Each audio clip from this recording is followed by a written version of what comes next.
pure goodness. Prabhupada ki jai.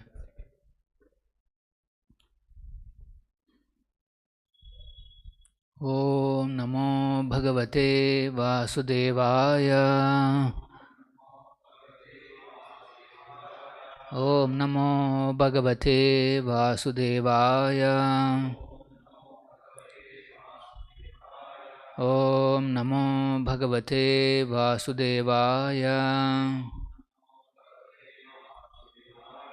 Narayanam Namaskrutyam Naran Chaiva Narottamam Devim Saraswatim Vyasam Tatho Jayamudhiraye Nashtaprayesha Badreshu Nityam Bhagavata Sevaya Bhagavati Uttama Shloke Bhakti Bhavati Naistiki.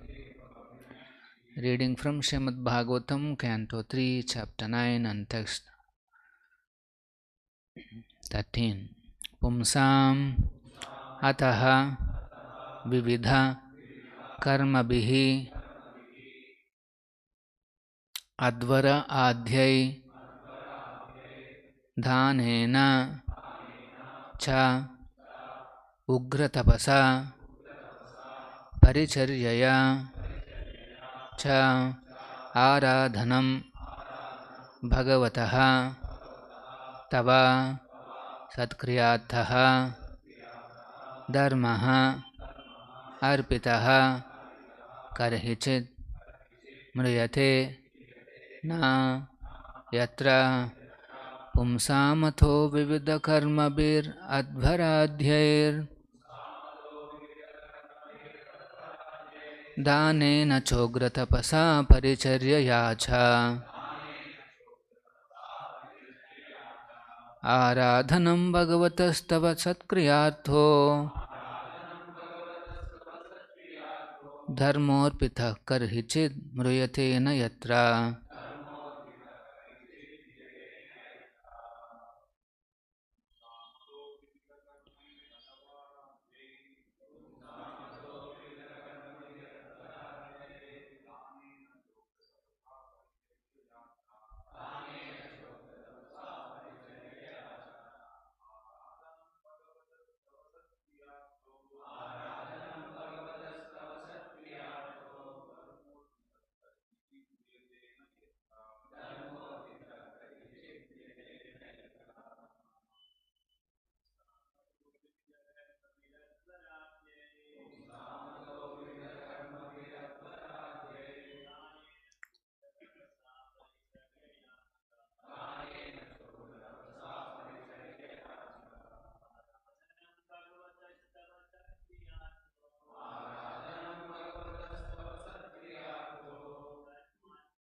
Pumsam, of the people, ataha, therefore, vividha karma bihi, by various fruitive activities, advara adhyay, by performance of Vedic rituals, dhanena, by charities, cha, and ugra, very hard, tapasa, austerity, paricharyaya, by transcendental service, cha, also, aradhanam, worship, bhagavataha, of the personality of Godhead, tava, iva, satkriya arthaha, simply for pleasing your Lordship, dharmaha,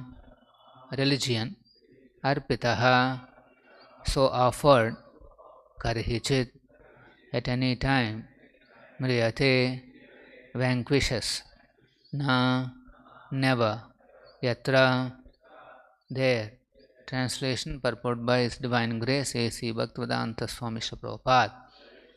Translation: but the pious activities of the people, such as performance of Vedic rituals, charity, austere penances, and transcendental service, performed with a view to worship you and satisfy you by offering you the fruitive results, are also beneficial. Such acts of religion never go in vain. Please repeat. But the pious activities of the people, such as performance of Vedic rituals, charity, austere penances, and transcendental service, performed with a view to worship you and satisfy you by offering you the fruitive results, are also beneficial. Such acts of religion never go in vain. Purport by Srila Prabhupada. Absolute devotional service conducted in 9 different spiritual activities, hearing, chanting, remembering, worshipping, praying, etc., does not always appeal to people with a pompous nature.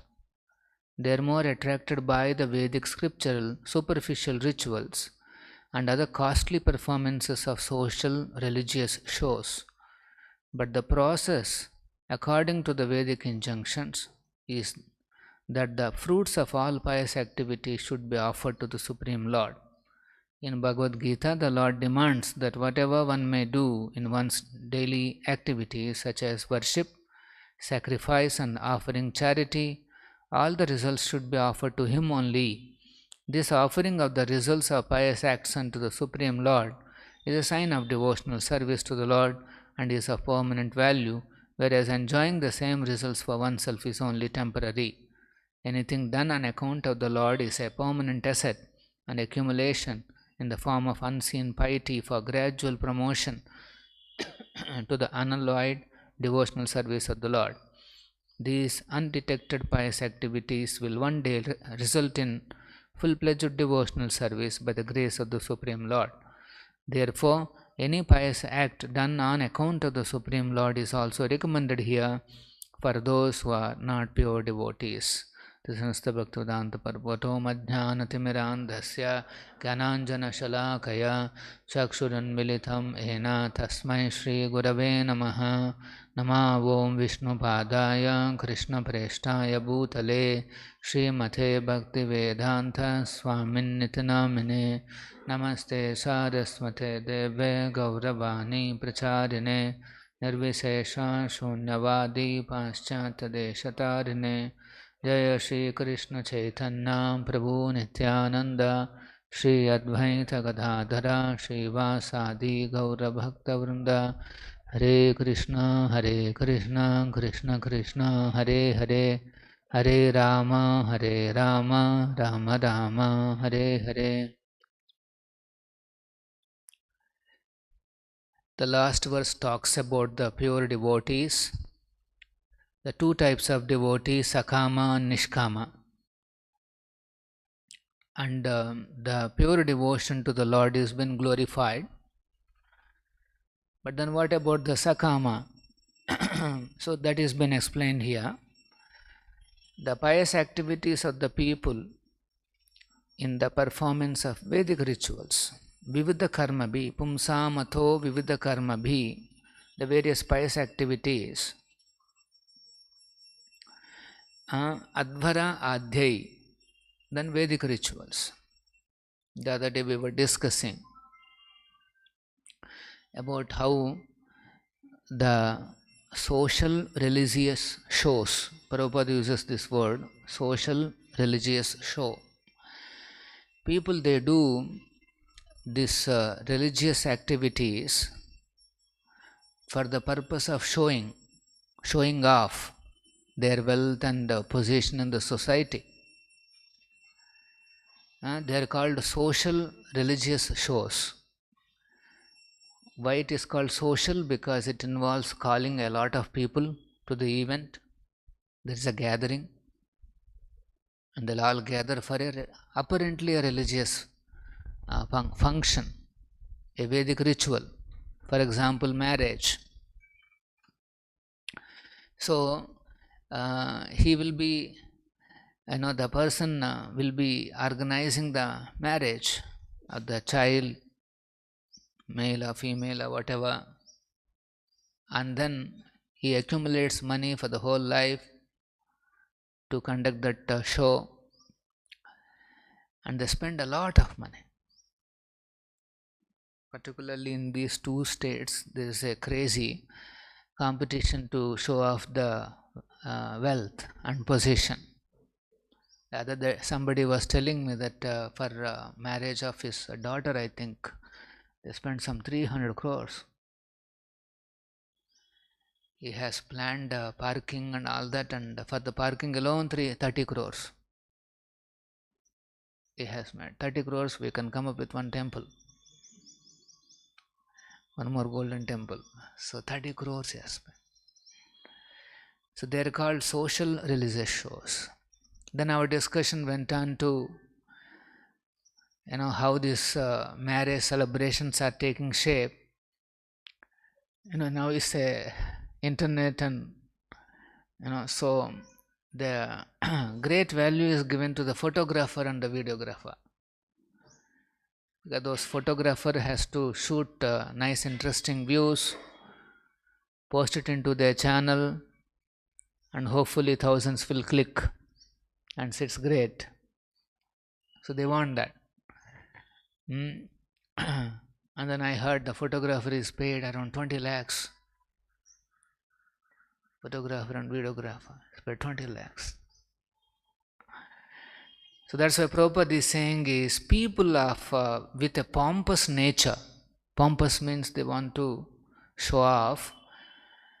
For them, if you say chant Hare Krishna, that is sufficient. Marriage, just chant Hare Krishna. They will not.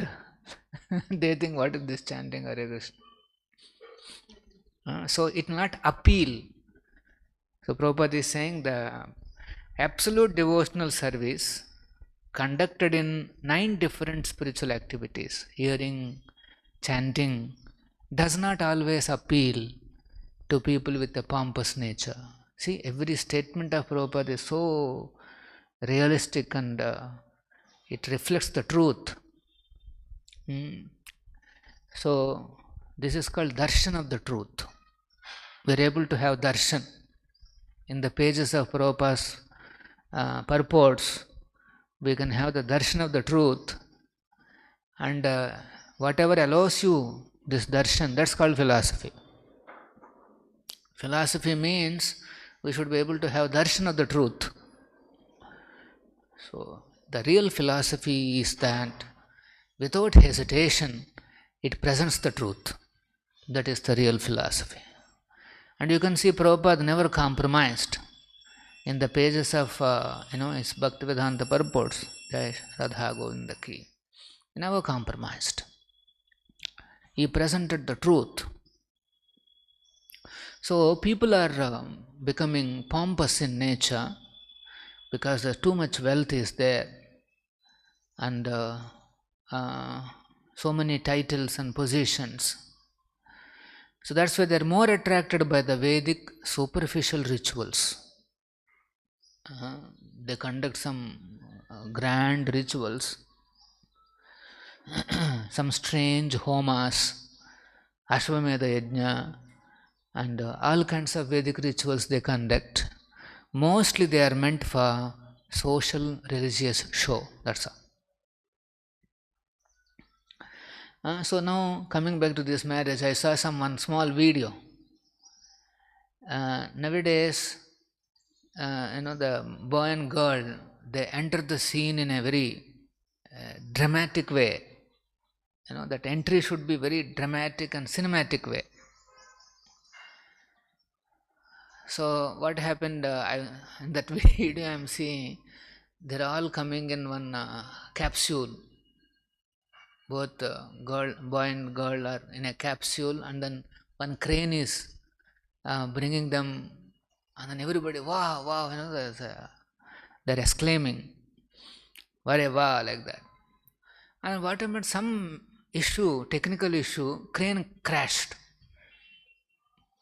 capsule fell and broke, and both boy and girl died. Entry point, they died. Now then I saw some pictures in the deep in the ocean. They are both are in the suit. That what is that? You know, if you have to go down into the water, you need a special suit. So both of them are wearing and then trying to marry, and then that picture has been captured, and that goes viral. Viral means what? Maybe another 1,000 people will say like this. After that, same. So people are now into how to make it unique, dramatic, cinematic, all that, even at the risk of their lives. See, this is simply pompous nature. Yes, it is a religious process, it's a Vedic ritual, but it is not meant for showing off. Then what should we do? It is meant for the satisfaction of the Lord. All the Vedic rituals are done for the satisfaction of the Supreme Lord. Aradhanam bhagavatastava satkriya. This kriya has to be done for your pleasure, my Lord. This is what Brahma is saying. So, in our childhood days, we used to observe these marriage ceremonies much more traditional. They used to keep Balaji, Padmavati, those kind of pictures, and then a lot of emphasis was given on the chanting nicely mantras, and there is a chanting of the holy names, and like that, very traditionally, because the purpose is to invoke blessings on the couple. Invoke blessings, make the whole environment auspicious. And if the Supreme Lord is satisfied, things will become auspicious. People don't understand. Actually, in this age, no process will work other than chanting of the holy names of the Supreme Lord. Hare Krishna, Krishna Krishna, Hare Hare, Hare Rama, Rama Rama. Even deity worship or any other, they're all Vedic rituals and Vedic processes, but they will not have any effect if it is not accompanied by the chanting of the holy names. That's why Prabhupada has very wonderfully has given this morning program where he combined expertly the Bhagavad Dharma and Pancharatrika Vidhi. Without chanting of the holy names, deity worship will slowly become burdensome. So that's why, because they are not meant for this age. It is meant for the previous, but they are bona fide. So that's why here it is said, yes, these pious activities are also performed to satisfy you. They are also beneficial because they will give, certainly there is an impact, that some results are there, because such acts of religion never go in vain. Dharmo arpitaha karihi ched mriyatena yatra. This dharmic activities will never go in vain. It is not a waste, but if you want effectiveness, what is that effectiveness? One has to become pure devotee. Unless one comes to the pure goodness, pure devotee, everything else is beneficial, and slowly all these processes will bring to that level. Okay, so that's why Jiva Goswami advises that everywhere we should add this chanting of Hare Krishna. You are doing Homa, okay, chant Hare Krishna. So you will see our devotees doing that. In between, if there is a little gap, Hare Krishna, Hare Krishna, Krishna. And then there is a Kirtan in the end, Kirtan in the beginning. So like that, it is very important that whatever services we do, we should add Harinam. Hare Krishna, Krishna Krishna, Hare Hare, Hare Rama, Rama Rama, Hare Hare. So, here Prabhupada quotes the Bhagavad Gita, the famous shloka, Yat karoti yadasnasi. The Lord demands whatever one may do in one's daily activities, such as worship, sacrifice, and offering charity, all the results should be offered to Him only. So, it is very important that our day-to-day life is molded in such a way that we will be able to offer our various charities and sacrifices and worship, etc. For example, here it is mentioned, Advaradhyai dhanena. Instead of doing pompous Vedic superficial rituals, one should focus on the actual, the performance, sacrifice for this age, that is Sankirtan. That is the worship. Sankirtana prayer, yajanti. Yajanti means worship. The worship that is recommended in this age is Sankirtana worship. And who is the form of the Lord whom we are supposed to worship? That is Gauranga Mahaprabhu. When we do sacrifice, there is an Ajnapati who is receiving this sacrificial offerings. And when we chant Sankirtan, who is receiving? Lord Chaitanya. So, keeping a picture of Lord Chaitanya or Panchatattva and doing our chanting, Sankirtan, that is the most effective method. That's the only method. Yajnai Sankirtana Prayar, Yajanti Sumedasaha. Intelligent people have to worship the Supreme Lord by chanting in front of His form, Chaitanya Mahaprabhu.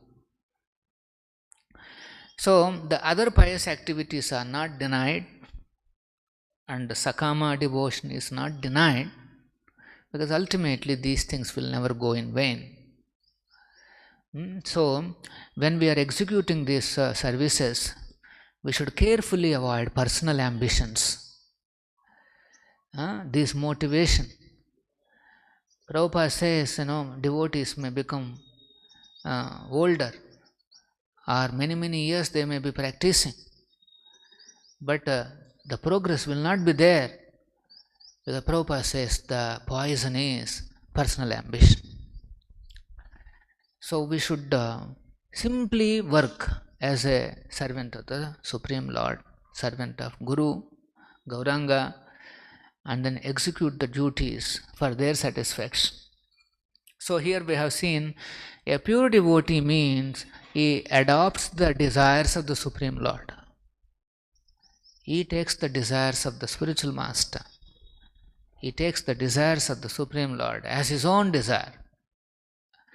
We cannot nullify the desires. We cannot make desires zero. That's not the philosophy. We have to dovetail our desires. We have a desiring capacity is there. So with that capacity to be directed towards the explicit desires of the spiritual master. And that also, according to the current need of the institution, the mission of the Lord. Pure devotion means to be part of this mission. Pure devotee means he must be interested in welfare of others. Then only pure devotion will develop. So Prabhupada's mission is that. It is meant for Paropakar. Lord Chaitanya's mention is Paropakar. So by serving the missionary goals, Prabhupada's mission, one is executing pure devotional service. It's only a question of time. If he doesn't mix up his personal ambition or the poison into his services, then yes, gradually we will become more and more mature. Here Prabhupada is saying the result will be that one day it will become full-fledged devotional service by the grace of the Supreme Lord. Our service has to become full-fledged. Now we have pledged a little bit to Krishna, a little bit to Maya. This is our pledge now. But if you want to make it full-fledged, then that is, we have to give up our personal ambitions and motivations. So Prabhupada in one place he calls this as poison. If we keep anything independent of Guru's desire, any ambition, that becomes poison. And but Prabhupada has expressed many ambitions. He has expressed many desires. But so that's why, which desire should I accept now? I am feeling that desire is better, this desire is better. So that's why it is said that we have to go with the current requirement of the mission. One has to focus all his energies on satisfying the Guru's desire, which is currently required. Very important. Sometimes we may get artificially attracted to the desires which are expressed. Apparently they are all spiritual desires, but then there could be some motivation. So that's why if this is also a desire, current desire is also Prabhupada's desire, so why not give my time and energy? For example, now this month we are all focusing on book distribution. It's an explicit desire of Srila Prabhupada. So why not focus on that? And then Prabhupada also wanted temples to be constructed. So why not focus on that? So like that, devotees have to prioritize their time and energy and ensure that the current the desires of Prabhupada are satisfied. Slowly Guru is leading us to one by one desire after another desire. The other day we have seen one small video clip where Prabhupada is saying we have to become a puppet in the hands of the spiritual master. Puppet means there is no independent will. He is always under the control of a puppeteer. There is one puppeteer who is controlling the puppets. There is a invisible threads are there, and puppeteer is moving like this, and then the puppets are dancing, the puppets are doing everything. Actually, we are already puppets in the hands of three modes. Their invisible forces are controlling each and every moment. Our thoughts, manasa, vacha, karmana, whatever we are doing, everything is under control. So already we are controlled. But if we can willingly hand over that control to Guru, Guru's those instructions are controlling our thoughts, our words and our actions. That is the real surrender. That is called pure devotion. So Prabhupada is saying we all have to become puppets in the hands of spiritual master in the association of Vaishnavas. Tandera charana sevi bhakta sanevas. In the association of devotees, we should become puppets in the hands of the spiritual master, execute his duties, execute his desires, his will, then everything will be all right. Any questions? Shri Prabhupada ki jai, Srimad Bhagavatam ki jai.